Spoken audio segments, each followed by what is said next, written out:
for volunteering your time to the Symbian Consumer Marketing Focus Group. Your opinions are valuable to us and we want to know what they are. Tell us everything. Everything. Everything. Tell us everything. Everything. Everything. Thing.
All right. Hello, everyone. I hope you're all having a wonderful Thursday.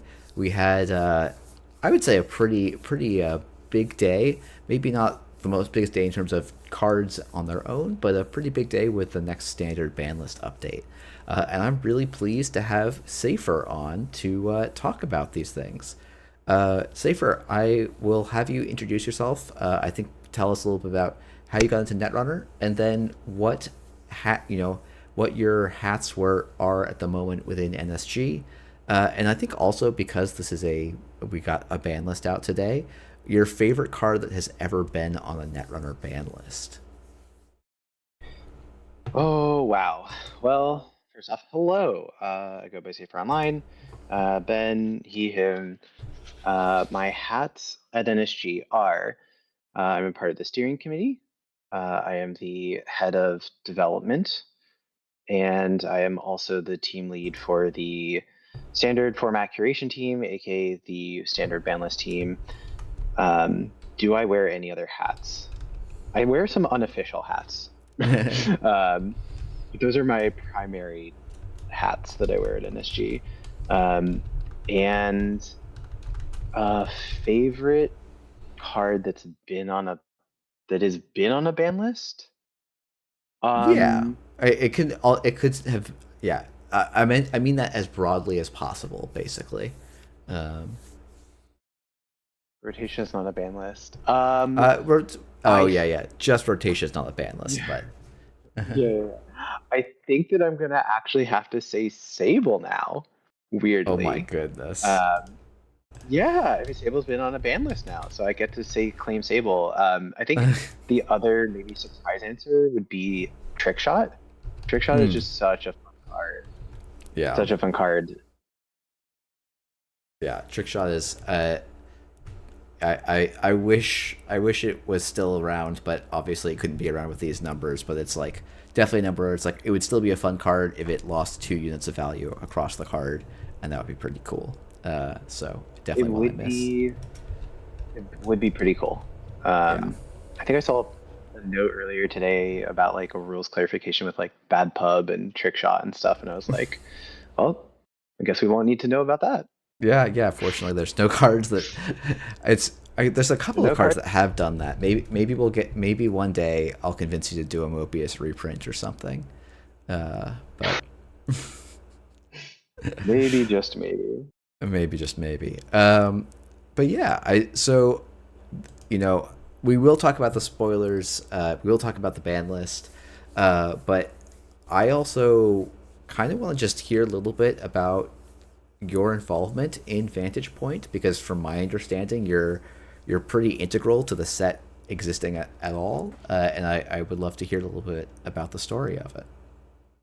Yeah, sure. So Vantage Point, I think people know is like a unique set for NSG at this point. It's the first time we're doing a, single standalone set that is its own cycle.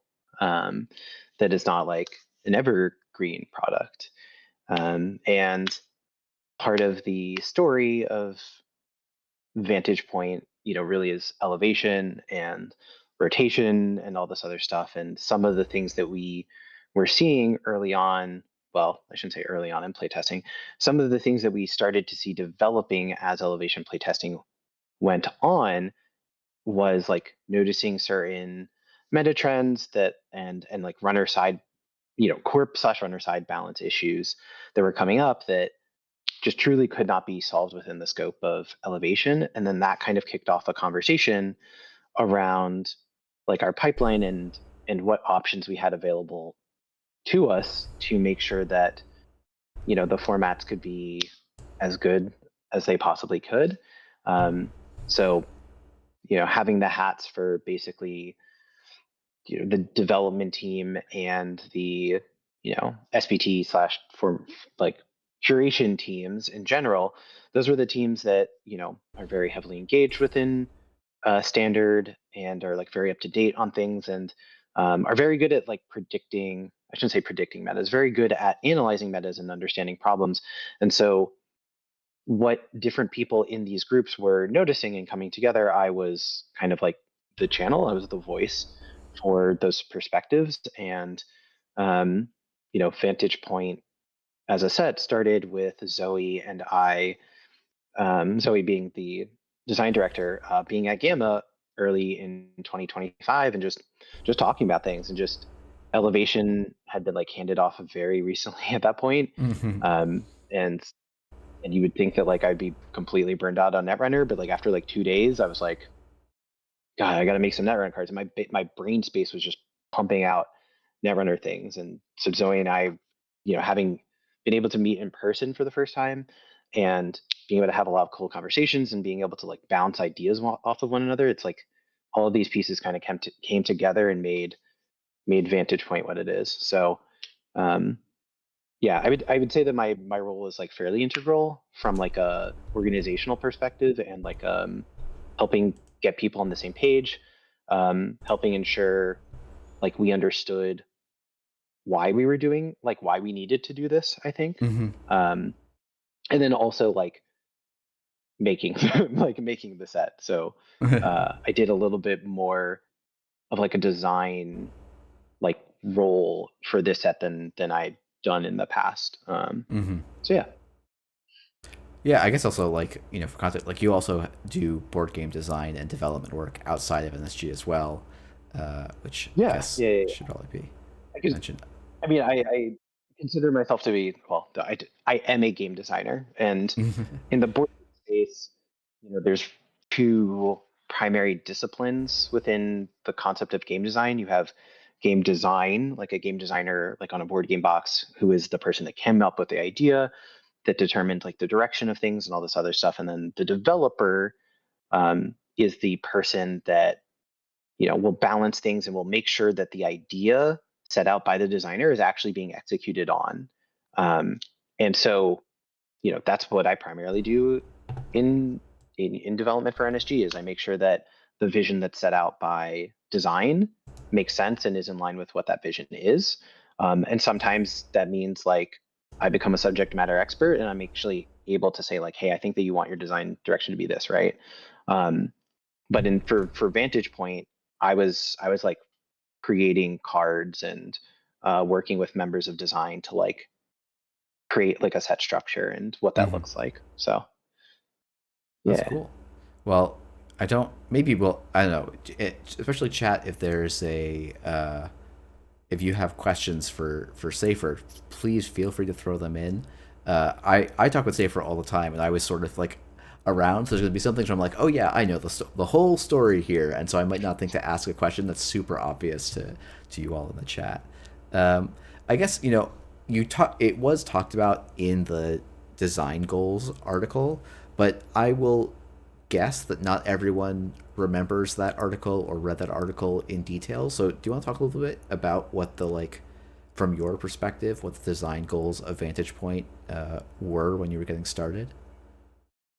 Sure. So the design goals for Vantage Point were to basically create a rock steady foundation for standard and the card pool in general.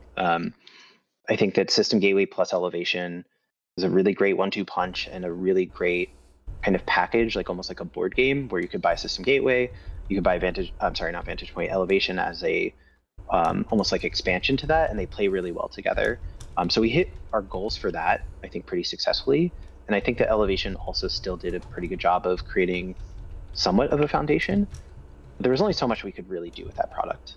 And, we could never print a Milius, Milieu, excuse me, in Elevation, just because we know that Elevation is a product designed to be, a second person's experience into the game. So going back to the actual question about like what were some of the design goals, um, it came out of, I would say, the reality of logistics is maybe like the unsexy way of saying it, where we we have other sets in development that we're still working on and still really excited about what's to come, but we were thinking about what like how do these products end up landing and how does it create a standard format and how would players react to these different things just based off of timelines alone. Mm-hmm. And it became kind of clear that with what we were trying to achieve, with the release cadence that we're trying to achieve in the future, that we needed to make a set fairly quickly, Mm-hmm. and we needed to do it in a very collaborative way that empowered all of the teams to do kind of what they do best. So, within Vantage Point, the conception of Vantage Point and its like lifespan was like I mean, it's like what year? Like I figured out the timeline, and I Yeah, can like yeah. walk through it at some point, but like it is Yeah, so much I think shorter than yeah, the but other sets.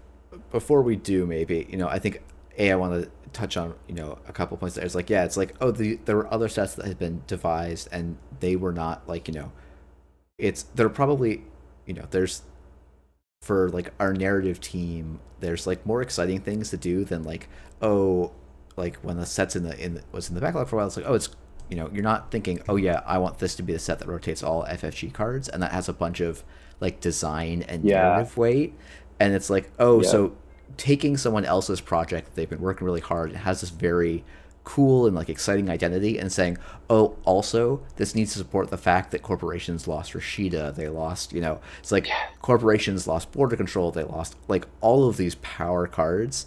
It's like well you don't want to just like reprint all of those, you don't want to just like because Elevation can't reprint all of those cards for Yeah. like Exactly. the reasons of it not being approachable, for the reasons of it maybe not even being the power level you want in the box kind of thing. So like it, Yeah. Exactly. I think Vantage Point kind of comes out almost of that. Um, yeah, I mean, Yeah. we It yeah, was trying to fill the gaps in standard that the rotation left that couldn't be filled by Elevation, and that we wouldn't even fully know and understand until Elevation was out in the wild. yeah. That I mean, was like part of it. I think it's like maybe we'll talk about the timeline. I think there's actually also some questions in the chat that probably are worth talking Yeah, I'm about seeing that. even right now.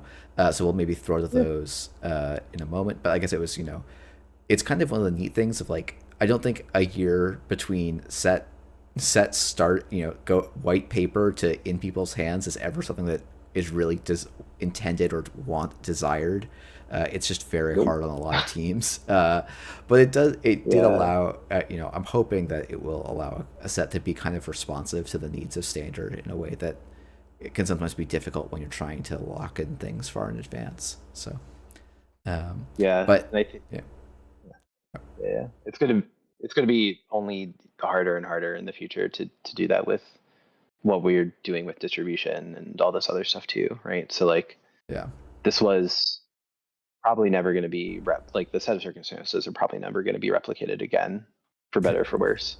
yeah. Um, Let's hope for but we better made that bets. these never show up again. But Definitely, I think that it's better. I just, I think yeah, that it's like 99% of the time better. yeah. I hopefully one day we can. I'll bug some people in SG and we'll come up with a here's the story of the changes we're making so that things don't happen. And but this is not the right forum for that kind of peek behind the Right. kimono, so to speak. Which is not a phrase I should use, but. Rohit asked, "How did you decide which factions would receive IDs?" I feel like that's probably an interesting, like, worth kind of talking about when you're thinking about Yeah. this early design side phase of the product. Like, it's not just a your decision. This was a, but you're the person I have on stream, so Yeah. Yeah. So when the pod that was kind of creating the original pitch for this set was thinking about identities. Originally, we were like, what if we just one identity per faction, give everyone an identity? And the art and narrative team gave us feedback like, this is going to be really difficult for us, especially after elevation, because the way that our pipeline works is that the IDs, generally speaking, they want to be able to make references to those on other cards. And so that means the identity art needs to be done and like a lot further along in the process, really like earlier on. And really from like a development perspective, identities are kind of just the same, like they're just cards. A mm-hmm. card is a card, and yes, they have some nuances to them, but designing ice is its own set of circumstances. Designing icebreakers is different than ice. Designing identities is different than designing other types of cards. So an ID can come together really early on in development, or it can come together really late in Yeah, development mechanically. And so it was really important for those teams to give them a manageable workload and make sure that again they could do the best job possible. So we knew that we needed to cut down on the total number of identities from 7. We eventually landed on 4, and the idea was 2 runner, 2 corp, and give them 2 factions that kind of were the most in need of identities. Now, keep in mind that this decision was made before Elevation had released and was in people's hands. Because that's how early on we needed to kind of commit to some of these art breaks if we were going to hit the timeline that we wanted to hit. So, we knew that Wayland had a pretty good, set of identities that we felt like were competitive and viable. We were not completely aware of how Alco would land at the yeah. time, and NBN we knew had the R plus band, so like we knew that NBN wanted to be one. HB actually does have a pretty good set of identities, but we also thought the poetry was going to be quite potent and powerful Yeah, at the yeah. time. Yeah, Boy, yeah. so that's IDs how we chose. yeah. The elevation testing, like I think elevation came out pretty well as a set, but it was definitely there's some pretty stark juxtapositions between where testers thought it was going to land and where it did. Hmm. But like that's again story for another time probably. Um, Yeah. So I yeah, think I see another one that's kind of similar, which was what were the design goals per faction? Do you want me to cover that one? yeah, that'd be great. Cool. So I think that we can split this into 2 subtopics, which is design goals for every runner faction and design goals for every corp faction. Yeah. Let's start with corp faction because it's a lot clearer. Um, give HB a clear 5/3 that they can play. That was one of the primary um, things for the faction. Like we knew that they needed to their agenda suite was going to kind of be lacking post rotation, and we saw it get kind of like worse and worse over the course of Elevation in terms of like what their agenda options were. Hmm. Um, so I think we can use HB and the 5-3 as an example of we just wanted to again fill the gaps of what each faction needed. And one of those things is also like ice diversity amongst corps. So we looked really closely at okay, in all of standard, now that elevation is out, what are HB is missing uh, a code gate, like a non-biodroid code gate. Like I think that was like Hmm. one of the we identified as a potential gap in the ice suite that is available to like HB. Because you have like something like scatter field, but okay, that's only going to work for like asset-based lists. And other than that, I'm not really sure. I don't have the things in front of me, but I'm not really sure what your options are. Yeah. Um, so It's like that Scatterfield is and Mick, and then yes, Nick. there's Mick, and then there's the Pulse and Wave, Yeah, exactly. which So is it's like we looked at these. Yeah.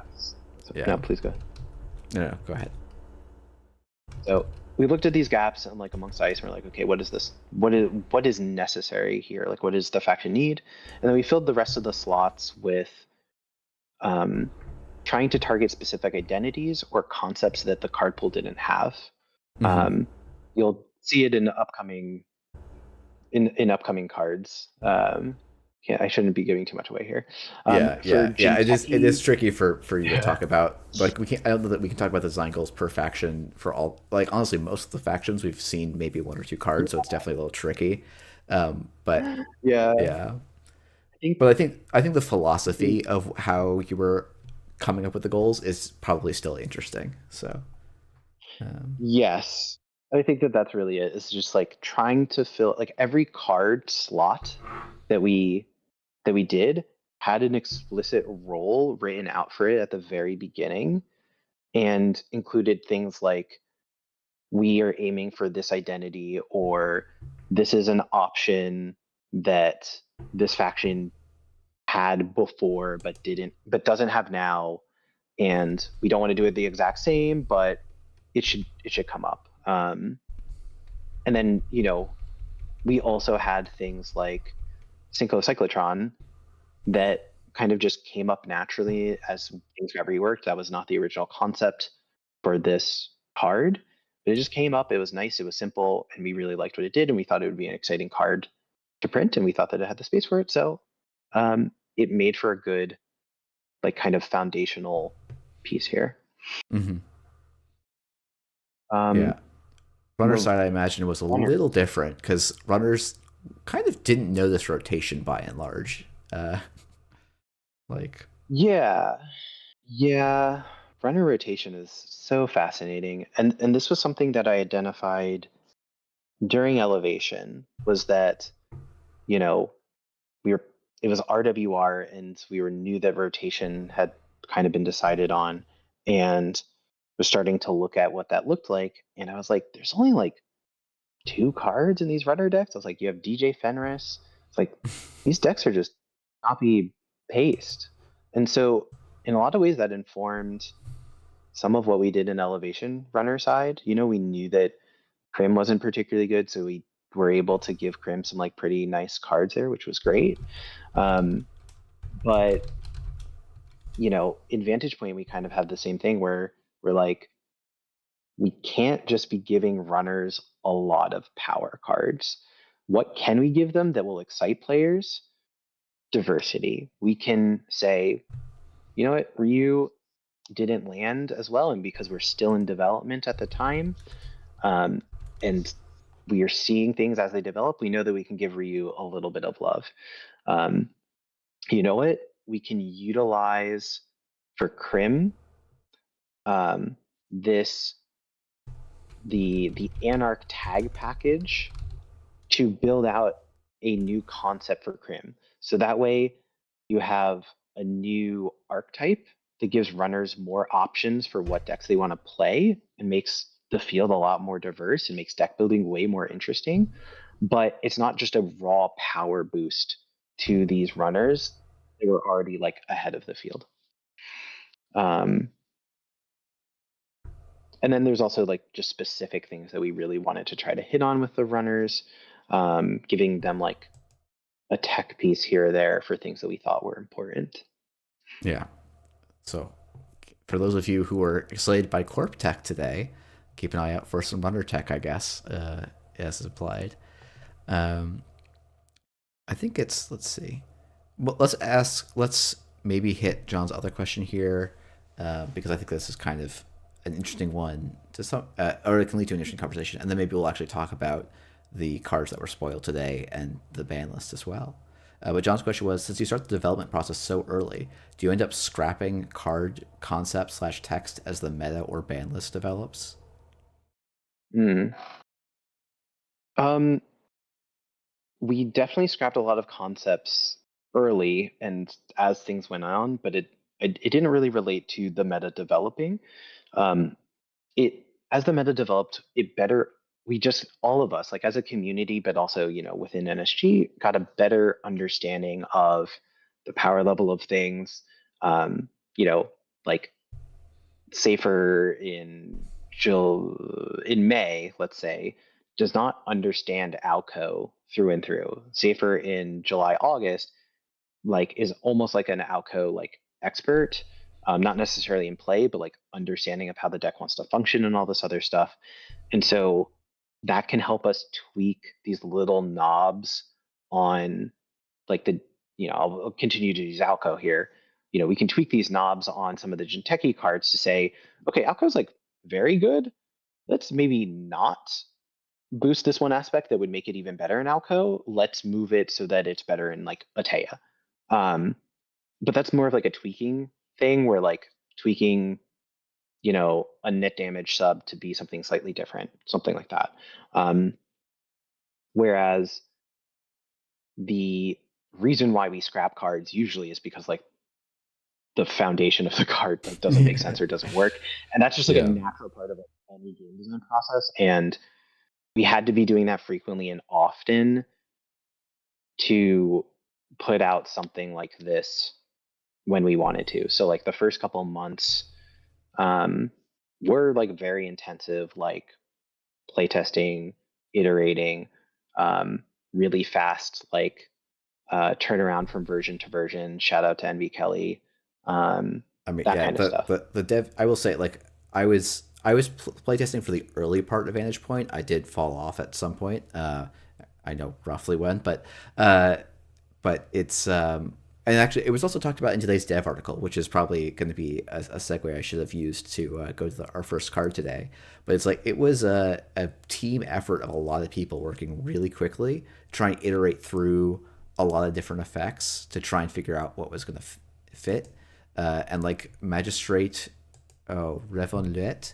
Uh, Nope, that's just we're gonna not. I'm gonna just say Magistrate from now on, and no one else is gonna make me try and pronounce that name again. So, um, uh, is it Sorry, had what a card are you very talking about? Magic Street? It's a uh, Effect there's Street what? uh, yeah Uh-huh. this card had a dev article talking about some of its history, and it's probably it's we can I don't know people should go and read that article. It's a mix of in-universe and dev story, which I was an interesting kind of reading of it. But like this was one of those cards where like yeah, it got changed a lot. It had a lot of different text and numbers on it while I was playtesting. But here's the numbers that it's going to be out in the community with. So it's a 2 to res unique asset executive subtype out of NBN. It's 4 influence and 3 to trash. So quite hefty to splash and not trivial to deal with as the runner. As an additional cost to steal an agenda, the runner must pay 3 credits. Whenever you score an agenda, the runner loses 3 credits. In the flavor text, I do not take kindly to uninvited guests in my reality. Have you at least brought a gift? Um, yeah. So, I don't want to make you reiterate the article or whatever, but I think it's for people that haven't read it and want to hear kind of like the story of what a card's development can be like and how rapid and dramatic those changes can be.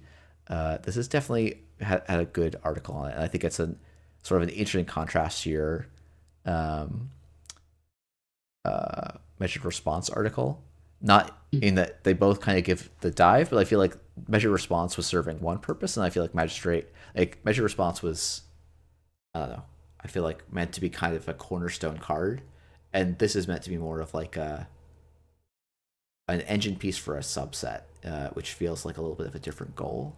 Um, Yeah, but yeah. I mean, this card is super interesting and has. I'm really glad that Lap was able to write up that article and you know put together something that shows people the history of this card because it is it was a wild card and it did not I mean, actually, there's a really great synopsis, I think, of this set and how it developed in this card, because this card did not exist in the version 0 or version 1 that was put together the by the cross team pod that kind of put together, the V1. That this idea of economic denial and needing to make sure that corps had tools to defend from centrals, that's not a thing that we knew in V1 based off of the mm-hmm. timeline. It wasn't until, I mean, actually, this kind of goes back to the question about like developing the ban list. Um, I think that in doing I think it was 2504. Oh, I'm not going to remember the exact dates or 2505, but one of the earlier ban lists, the one that banned Info Bounty, during testing, I had this like eye-opening moment where I was like, the way that corps are losing right now is just on centrals. You can Mm-hmm. defend a remote, you can mana arm void it, you can keep that locked. But what is happening is that you know, these runners are using Bankar and uh, just a lot of money through Info Bounty and Shezva to basically just make it so that it is impossible to keep them out of centrals. And like all of these scoring decks are losing on centrals. And so that then made its way into, hey, we're doing Vantage Point. Like we need to find ways of like a couple cards for each faction to make sure that they can basically shore up centrals in some way, shape, or form. So we saw Flagship revealed today, I think, right? Um, that Yep. is like one of Wayland's ways of shoring up centrals and making it so that runners can't just go crazy on centrals and reliably win. They may actually need to contest a remote, and Corpse can pull runners in multiple different directions. Um, so going back to Magistrate, this card didn't really exist in concept until after we identified that, and I don't remember exactly what version it would have been, Mm-hmm. but card's first piece was created by some members of the dev team, kind of almost after what would traditionally be like a design to dev handoff, Mm-hmm. um, where I actually stepped aside and let other members of my team basically do the development. And I went, okay, I'm going to go work on future land stuff now. And y'all, call me if you need me, but you got this. And so like Lap was able to tell that story, but like just for context for folks, like that was maybe May, June. Um, maybe Lap put it exactly in the article, but you had this card rapidly iterating over the back half to achieve a specific goal. And Mm-hmm. where we landed is great. It's still a scary card. This card is so scary. Um, Yeah, I think like one of the neat things was like, as you were talking about, like the goal is, hey, we want to give Corpse some real teeth and some shoring up and defenses, and like this card definitely has the like, uh, there's Corpse that are like, oh, efficiency engines. Like I feel like NSG has printed a good number, and I like Alco is probably the closest we've gotten to like a, I'm gonna call this like a misery and like a mean misery engine kind of thing. I don't think it's. I'm a huge apologist for the Alco matchup, but it is like part of the engine of that deck is slowing down, hampering the runner, and this is like versus just like kind of the HB, like, oh, I'm just going to be more efficient than the runner can keep up with. And this is almost feels like a bit of a return. Maybe return is probably the wrong word, but a a big bang of yeah, we're going to make corpse actually slow down the runners actively. It's not just the runners reaching Mhm. across the table messing things up. We're going to give the corpse some of the juicy punchback tools that they had before rotation. Yep. Yeah, Yep. yeah, I think there's one other thing I want to add to the lap article here, where I read a draft of it. I didn't remember exactly what stayed and what didn't stay, but there is a version, a very early version of the card, like it's a 1/4 asset that prevented credits from coming out of the runner's pool or interacted with like credits outside the runner's pool or something like that. hmm Like that was the thing that was in the V1, that just kind of sat there and while we figured out other stuff, and then it was like, hey, we could just change this slot for a central defense card. yeah, yeah, yeah. Yeah, I was trying to go back because I couldn't remember. Like, there's some cards that like they come in with one set of numbers and then they like test a whole lot of other numbers and then land back almost where they started. And I can't remember if Yes. Magistrate was one of those that like once this Yeah. mechanical setup happened, if it kind of ended up back where we started. But like it's one of those like the journey is the important part there, not just that you have the numbers right. I think one of my favorites for that was Dow, who like version 1 DAO has the same text as whatever the final version number was, but like DAO got changed Mhm. every other version in between then, and it was kind of interesting to play around with. So Yeah. Can you? So there is a Crim card. There are two Crim cards that, one has been revealed, the other one has not been, that have the same text that they did in actually V0. Do you know what card it is?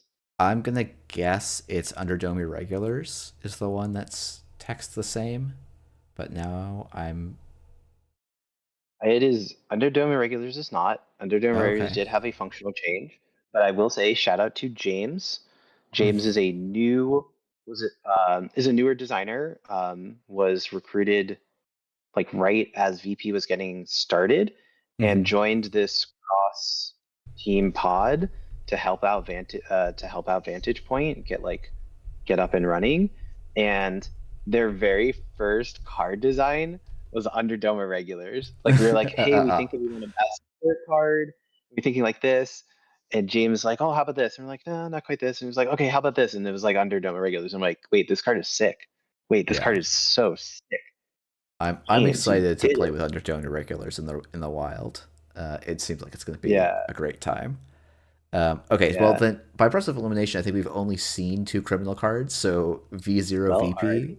Uh, Yes. So, so the VIPI, aka Call Me Vic, was actually the very first card. Is the origins of the set. It is design that I came up with after talking with Zoe, before we even thought that VP would be a set. Um, Basically, I was like, what happens if we are able to put together an ID or a package in a different faction that uses a separate faction's like concepts to basically build out this idea of having more like diverse options and cards getting more uses mhm. from like a single card, and basically leveraging the fact that we have all of these other older cards that aren't necessarily seeing their full potential or don't have all the deck building options that they could in theory have. And what does it look like if we make the tag dancing criminal? So this is what I eventually came to after like an hour of like concepting different things and being like, oh no, this doesn't work, and being like, no, let's just go with the simple version. This is doing what I want it to do. And then the only thing we did was add a credit to it. Yeah, yeah. uh, so yeah, Very neat. that's the Vic lore. Cool. Um, I think this is probably a question worth talking about, at least briefly. I have some thoughts about this too, but like John asked, does giving corpse ways to slow down the runner increase game length? Um, Oh, good question. Um, I think it mostly actually depends on the pacing of those corp decks yeah. because in some quote unquote unintuitive ways, it might actually speed up games.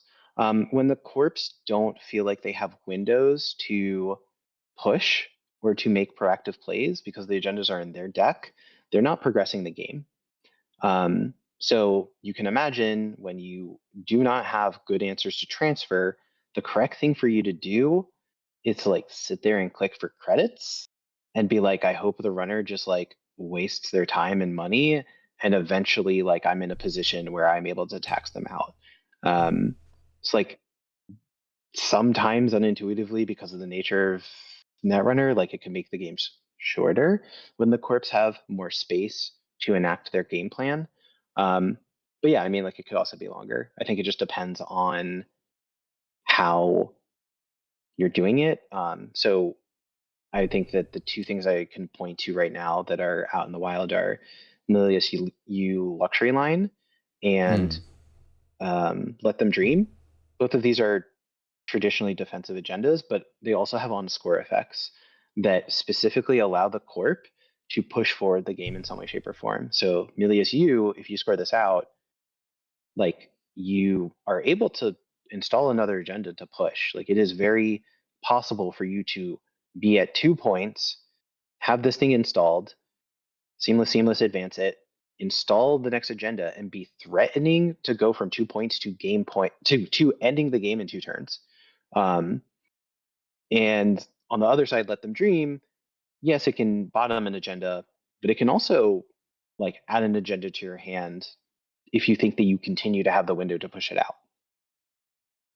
Yeah, and actually, I suspect that it's funny. It's like I'm sure bottoming will happen a decent amount of time. This is someone who like not coming from a playtester, but I suspect it's like, oh, if I'm scoring a 4-2, it's I feel like I'm almost always like as the corp, if I'm scoring a 4-2, I'm in a good position to then probably score again. Like there are definitely times where you like score a 4-2 and then Mm-hmm.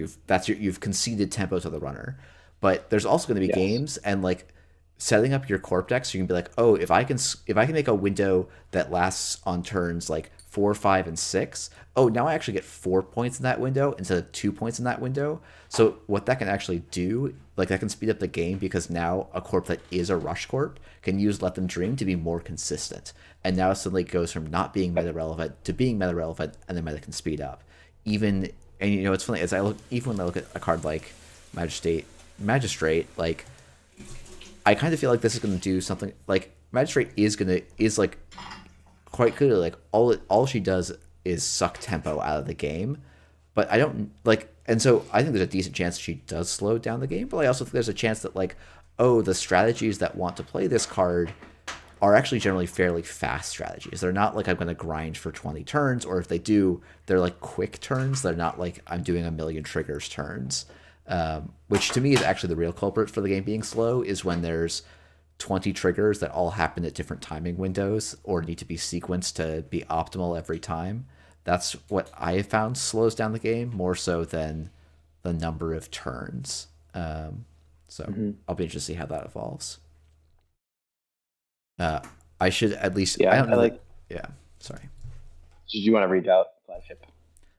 Let's get your thought in, and then I'll throw a transition into flagship. But Sure. Um, yeah, I think that Magistrate looks like it could slow down games because, it takes credits from the runner, and it asks more for the runner. But yeah, it can also be like, I mean, in some ways, when I don't know, I'm thinking of some of my Epiphany games that are incredible nail biters, and it's like I'm sitting there as the Epiphany player going, the runner has me completely dead to rights. I need to not show that on my face. I need to make it look like I have any kind of game right now. So I need to figure out how in the world I'm winning this game, and that's going to make the game like take longer than than anything else. yeah. Yeah, I Now have I a will. really funny playtest experience with this Yeah, I will say card. conversely, like flagship definitely is a card that I look at this and I'm like, this is not the only thing that I think this is really going to do is slow down games. But that's also okay because the games where that it slows down probably are the ones where you're getting deep dived on turn 6 and losing because you bled one random point off of the top of R&D, and Yeah. then suddenly you're in checkmate.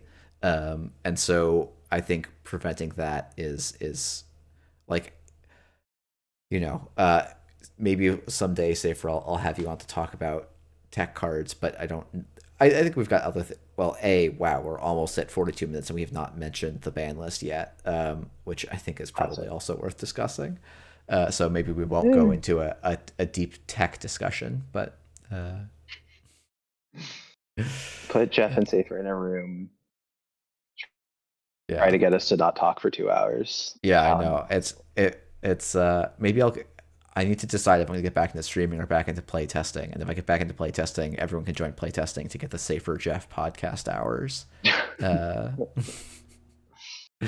um, that tastes pretty good right now. Just go throw it out there.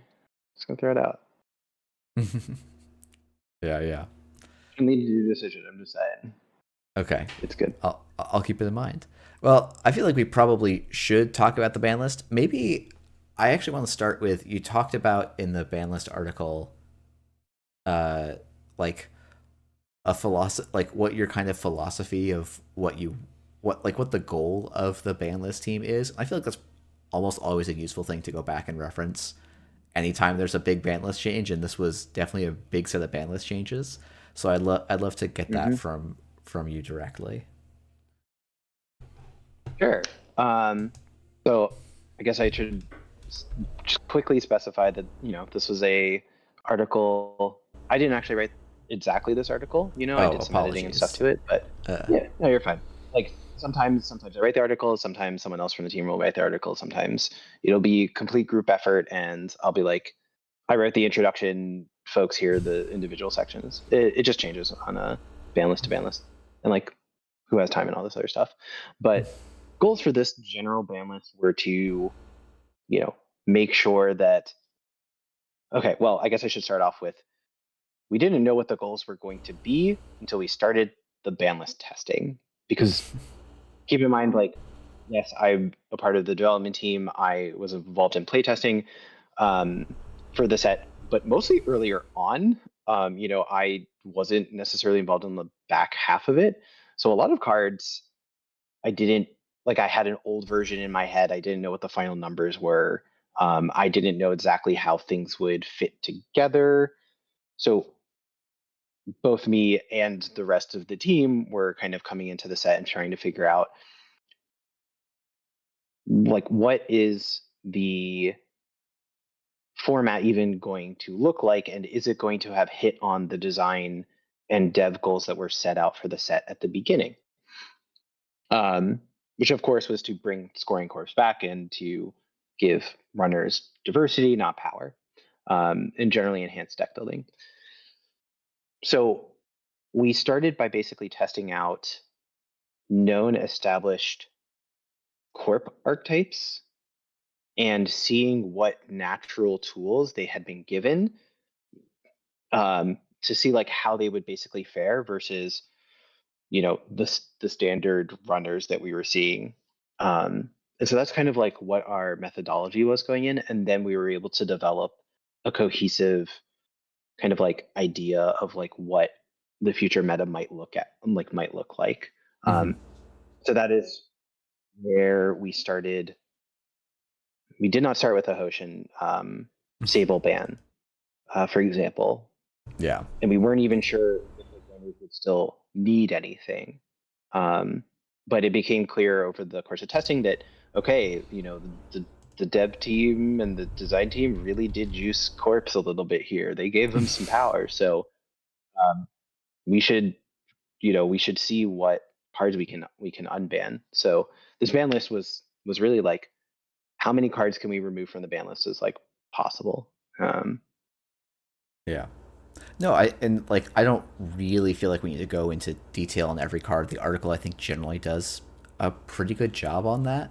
I think it's very interesting to be like, oh yeah, one of the primary goals of Vantage Point was to give Corpse some juice, and then you look at this ban list and it's like, oh wow, that's a lot of runner juice kind of flowing into the ecosystem.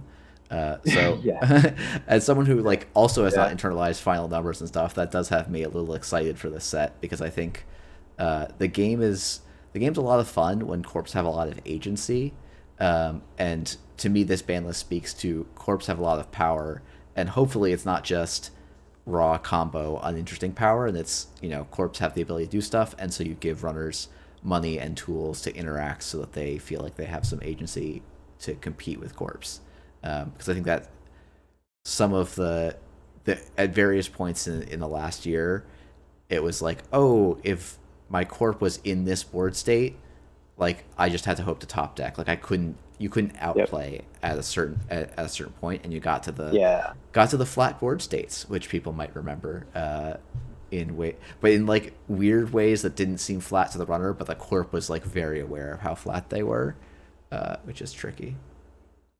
Yeah, that's basically like the epiphany state I was saying earlier. Yeah, yeah. I mean, it's one of the things that like one of the reasons I love the Alco decks, or I thought the Alco matchups were interesting, is because they would actually get to a flat game state before the runner thought they would, and it was like having to navigate that was kind of an interesting Hmm. puzzle for both sides. But Yeah. it was not. I'm not gonna, as much as I would love to see Sting unbanned, which is a sentence I genuinely never thought I would say in my life. Um, I was a long time Sting hater, and yet somehow Alco turned me into a Sting apologist. Which boy, how that's wild. Um, but yeah, it's I mean this is a huge band list. I think probably it is worth talking a little bit about the philosophy behind Hosh and Sable bands, because I think Sure. they're a little bit different than the other bands on this list. Maybe not entirely, but probably enough to Yeah. merit a little extra discussion. So they came together for different reasons. They appeared on this list for different origin reasons, but once things started taking shape, I was like, okay, cool. I'm seeing the appropriate narrative, like the story that this band list tells, so to speak. And I like it, and I think that this is a good direction to move in. So first off, Sable uh, showed up on the list pretty much primarily because we started testing Deep Dive Unban, um, and found that in Shaper it wasn't a problem, um, but in Sable it was completely overwhelming things. And when we were looking at when we were just like kind of looking at the design and development goals in general for the set and how it was to give runners more you know diversity, it made sense that like Sable is just such a good identity. It's really hard to justify other identities. And realistically, like would people be currently talking about VIP, or I'm just gonna say Vic. Would people be talking about Vic and like being as interested in exploring it if Sable was still around? Maybe not. Um, sorry, that is like I am both a designer. I don't know. You cannot get the designer out of me. So like even my SBT takes will like have just, like full like game design things like laced into them, but I promise that there's also like the balancing reason behind it where like Sable is Yeah, just above rate. And the yeah. thing is that Sable, like info bounty being able to come off, daily cast also in part being able to come off because Sable's unbanned. Like you can't have daily cast a neutral economy card that is way above rate that very much benefits IDs that do not have the same click efficiency as a Sable or a Hosh, right? Because Hmm. if you just unban daily casts, then and you don't have like a Hosh or Sable ban here, then those IDs just get even further ahead because they're able to play that daily cast earlier. They're able to find it because they're able to draw more. So they're able to play it earlier. They are losing less of their Like, tempo at some points because they just have more credits or ability to do things. They're using less of their tempo to get it, and then they just end up richer than everyone else. So, yeah. I bringing, want to take a bringing step it, back to like talk about like some of the like you mentioned the word of like, oh, there is like data in there, and I generally like I agree with what you're saying. I think something that's probably also worth talking about is like, oh, if you look at any of like the 2512, the 2510, like the 25, like all of the metas last year, like we were saying, oh, Corp needs to be juiced. But I think in all of those, technically, Corp had an above 50% win rate. So maybe it's probably worth taking a step back and going like, oh, why did design and dev and players kind of feel like even though they had that win rate, it was still felt like Corpse needed that juice. Um, so my interpretation of this, of the data, and my understanding of things is that Corps can have a positive win rate, but still feel like they're behind. Mm-hmm. And you can also have a positive win rate as Corp naturally through the game because one, we don't have that many players, like we don't have a large enough sample size to then go, we can take the top 1%, and it is a large enough sample size to get like what happens at the highest level of play kind of data sampling. Mm-hmm. So like Corp in Netrunner is different than other card games because the Corp has a knowledge advantage over the runner. And as a result, the Corp is naturally favored in some ways. Runners naturally favored in the core mechanics, but Corps, generally speaking, like they just one of their natural advantages is that they have the information advantage. So when the meta is runner led, and what I mean by runner led is that the runners do not adapt to corpse, the corpse adapt to runners. What you can have is that corpse adapt every single tournament and use the information and surprise factor to basically create a positive win rate.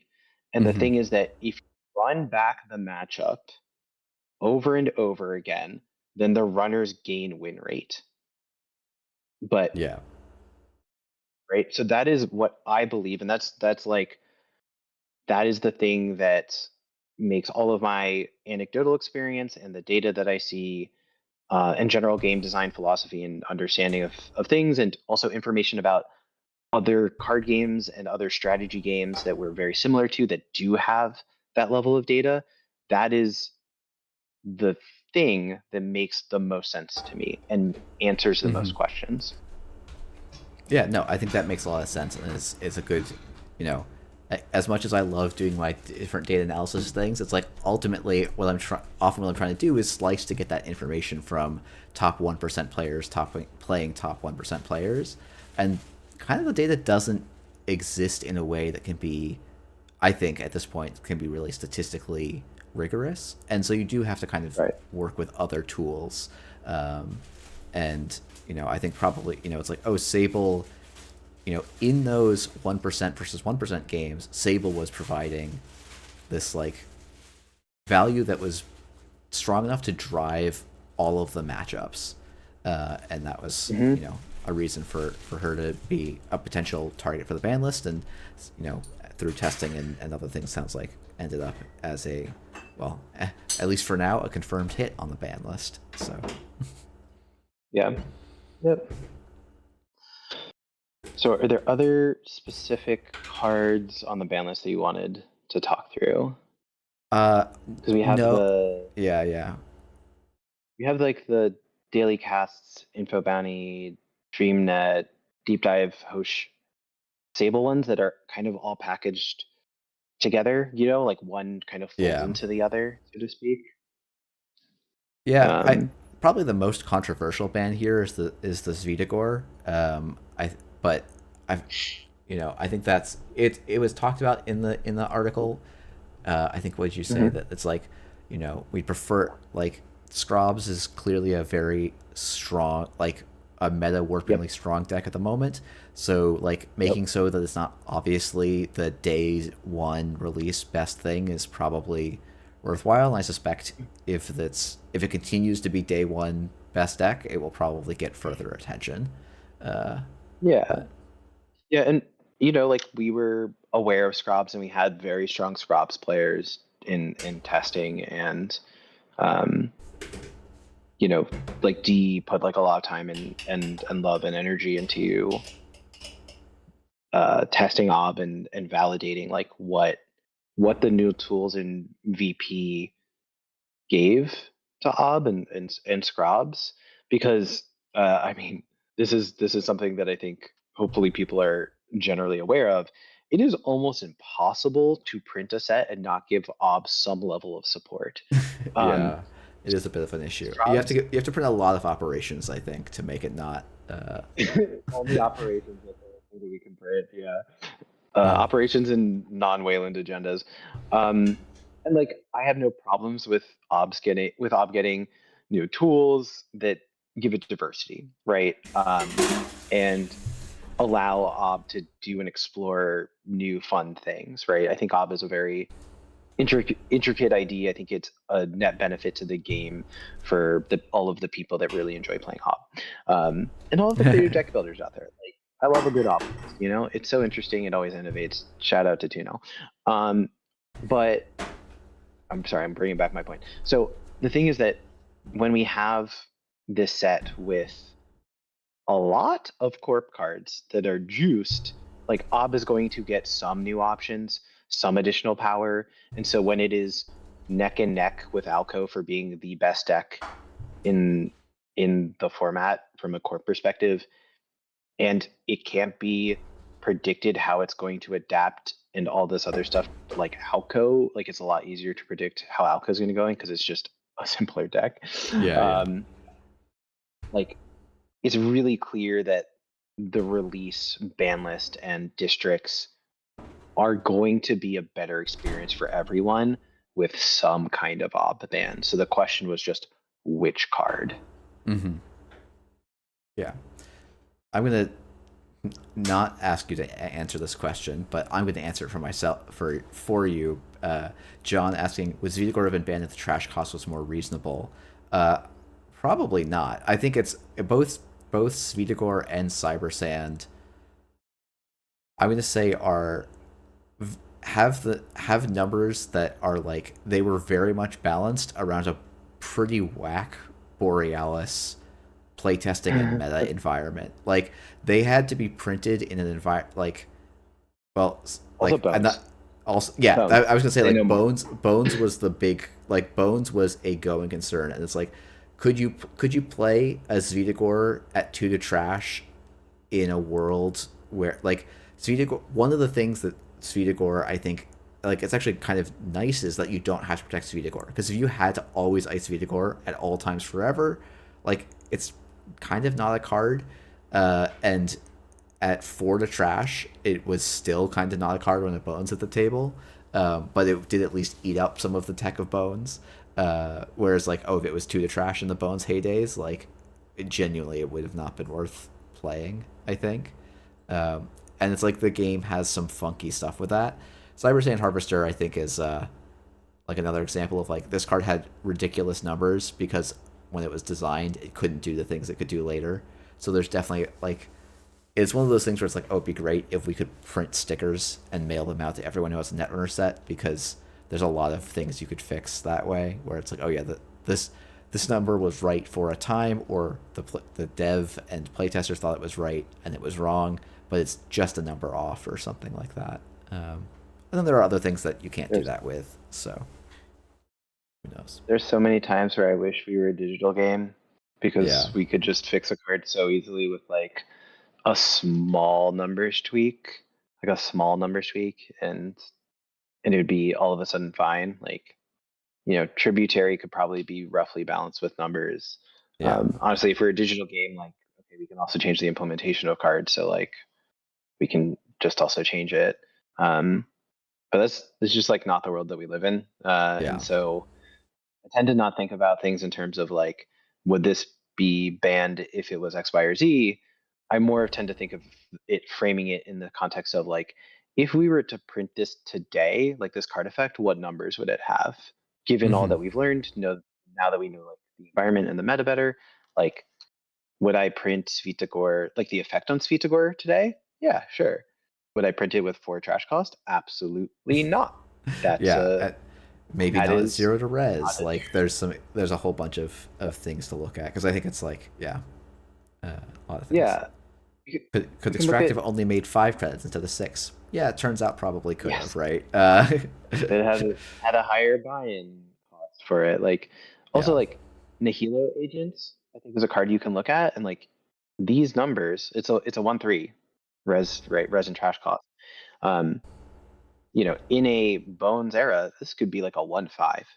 This in this is the kind of asset that pre NS before NSG would have been like a 1/5 or at worst a 1/4.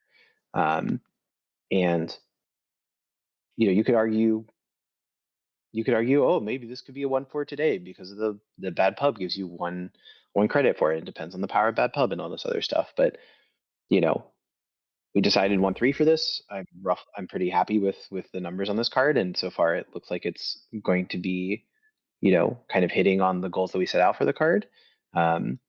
So these are good numbers, and it's like when you compare this to Svitigor, like Svitigor is more reliable, 0 to res, triggers ob every turn, doesn't have like a number of counters, doesn't have any like fallback, doesn't make its thing cheaper. Like there's so many ways in which Svitigor is just like a more raw, like and less conditional, powerful asset than Nihilo.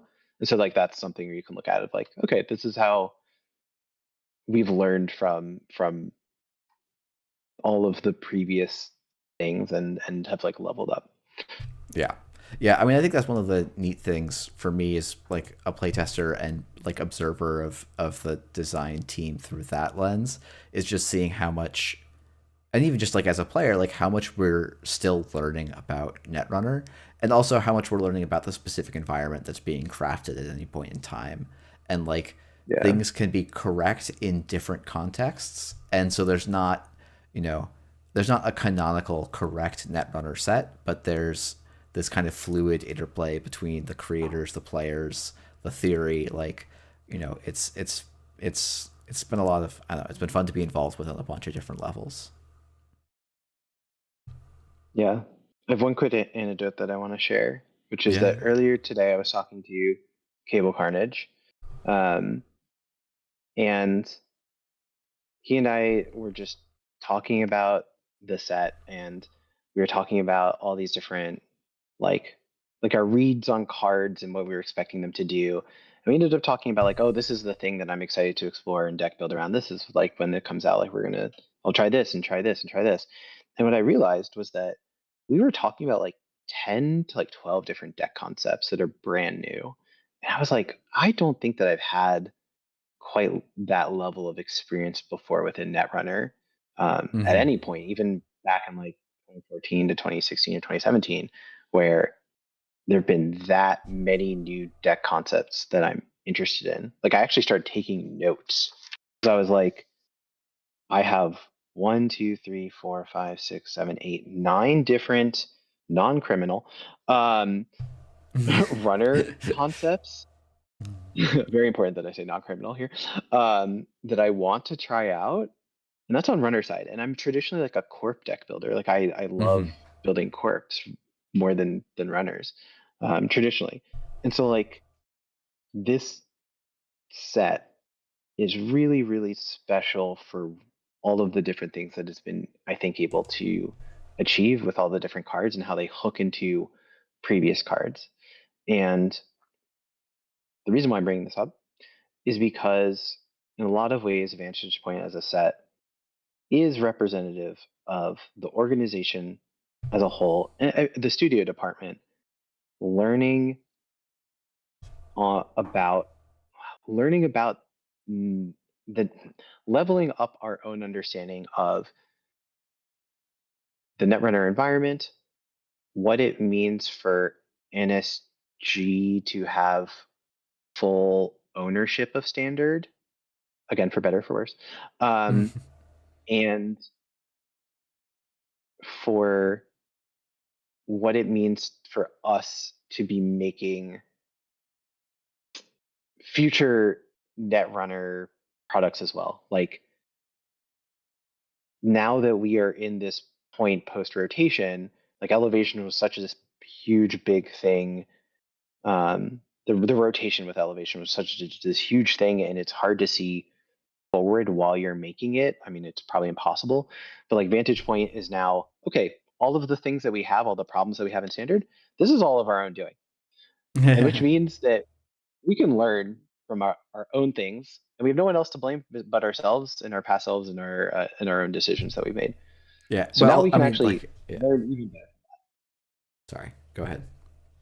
Very good. I was wrapping my point. I Like was just say like the other because we've been in full control, we also know how like we can do the retrospective on how did this mistake happen, right? What were we exactly. thinking about, and so then use that to inform our current thinking and modes of operation, and that's been like a very cool thing to see, um, and yeah, I don't know. So, yeah, I'm hoping, you know, I'm hoping that I know the cards roughly on VP. I'm looking forward to seeing all of them interact. Um, I guess, do you have?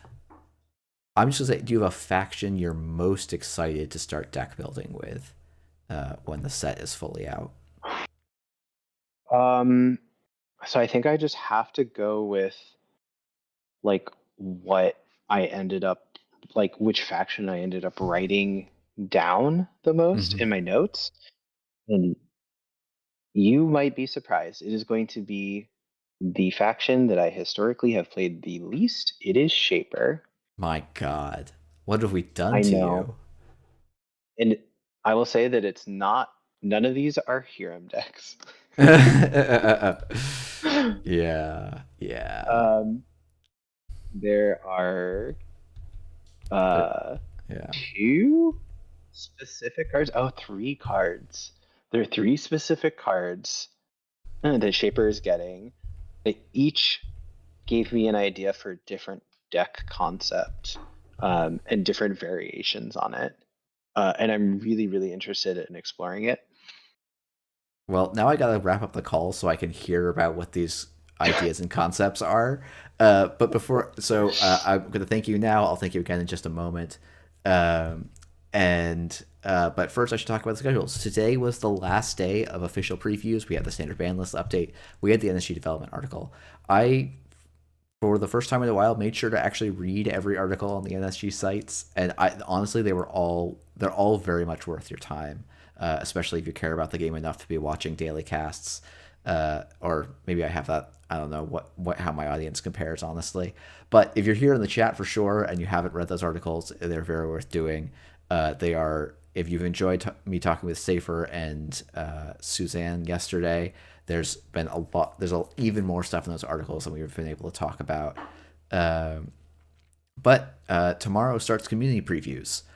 So Friday, tomorrow is we're going to start the stream at a different time. It's going to start at around 7:15. Um, just so about 45 minutes earlier than it started today. And then on Saturday, I've got a bunch of European guests, so we're going to start at 11 a.m. Eastern. So what's that? Yeah, it's wait, yeah, 9 hours earlier than it will today. But we'll have a bunch of fantastic guests that I'm excited to talk with about a bunch of cards. Part of the reason for the early stream tomorrow is that I'm going to throw directly to Neon Static to do spoilers. So it will be probably a later night tomorrow night, but in exchange, you'll get to go and watch Neon Static do some previews. So that should be a lot of fun. Um, and I think that's the big thing. I'm also going to be dropping my spoiler tomorrow. So we'll have that to talk about on Daily Cast. So people can look forward to that. And Safer, actually, no, I'm not going to ask that question. So I will just say thanks again to Safer for coming on. It was great. And I will have to start just recording all of our conversations and turning them into podcasts at some point, because that's what men do with friendships, right? Is we just turn it into podcasts. We turned it into podcast. Oh God. Can I do a quick plug? Oh May I yes, of plug something? course. Yeah, yeah, yeah. Cool. So, uh, I've been doing game design and development, and I have a my first solo design coming out later this year. But I also earlier have a game that I did development work on now on Kickstarter. So it's called Glimmerdeep. It is a um, flip and write like engine building game where you play as dwarves and you have different factions and you're basically able like to like dig out, you know, this mountain to kind of create your empire. Um, so I did a lot of dev work for this, and um, I'm just like excited to have it out, and I'm excited to I don't know, like I've been doing game design work solo, like before NSG since like 2013. I've been doing it for a really long time, so it's just really nice to have something um, else. Like I love Netrunner. I'm so proud to have Netrunner, but it's also just like another step that is really exciting for me to also have like a board game that I'll be a developer on and that also be a designer on later this year. So if folks are think that sounds appealing, you can check out Glimmerdeep on Kickstarter, Yeah, and maybe I'll throw a link in it. oh yeah, I guess I can throw a link in the YouTube pod as well. Um, I played one of your earlier dev sessions and I had a very Yes. good time. Admittedly, the game was Yeah. good. I had a really good time mostly because of the people, but honestly, that was like it had some good board gaming moments in there of someone going, I've made this master plan, and then finished 20 points behind everyone else, which was quite funny. Um, but but yeah, yeah. And when your other works come out, people should check them out. I've gotten to play test quite a few of those, and they've been all quite cool. So, thank you so everyone for tuning in. Thanks again to Safer for coming on. Once again, stream will start 45 minutes early tomorrow. It will start much earlier on Saturday, and then we will mostly be back to just regular 8 p.m.s for the rest of the community previews. Um, I will not do any more caveats. Thanks everyone, and have a good night.